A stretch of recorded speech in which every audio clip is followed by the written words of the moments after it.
I want to bring in Rebecca Sanders to talk a little bit about what could happen in Arizona. Rebecca, thank you so much for joining us today. Thanks for having me. I want to reference for our viewers some polls that we have. Full disclosure that these are polls before Senator Marco Rubio dropped out of the race or suspended his campaign. But we see Donald Trump very much in the lead. What can you tell me as far as his supporters that have been polling? Do you see them voting on Tuesday for Donald Trump? Yes, from every indication that we have, he is going to sweep the state. What's interesting is there's really a divide, though, when you look at most of the political leaders of Arizona going for Cruz. You saw last night him rallying in Phoenix, and we had much of the Arizona congressional delegation supporting him.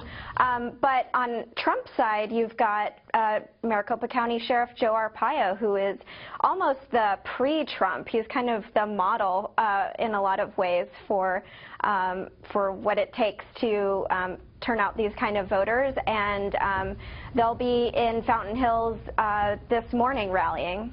Yeah, and you bring up, which brings me to my next question, and I want to show some live pictures of the area outside of Phoenix. This is Fountain Hills. We've been watching this for about 45 minutes now, and we've seen protesters physically get out of their cars. They blocked this main thoroughfare. We've been watching traffic build. It's late in the morning there. I want to get your reaction as we see these protesters shut down a major highway there in Arizona. Right. So last night we heard that this was potentially going to be a plan of the protesters, and it speaks to probably a bad idea on the Trump campaign side for holding the event in this part of Arizona where it's basically one way to get there. And honestly, I'm somewhat worried.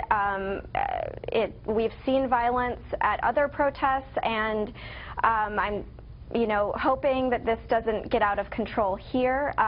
Sheriff Arpaio has said that he will protect everyone and ensure safety, and that politics has nothing to do with his decisions, even though he's supporting Trump.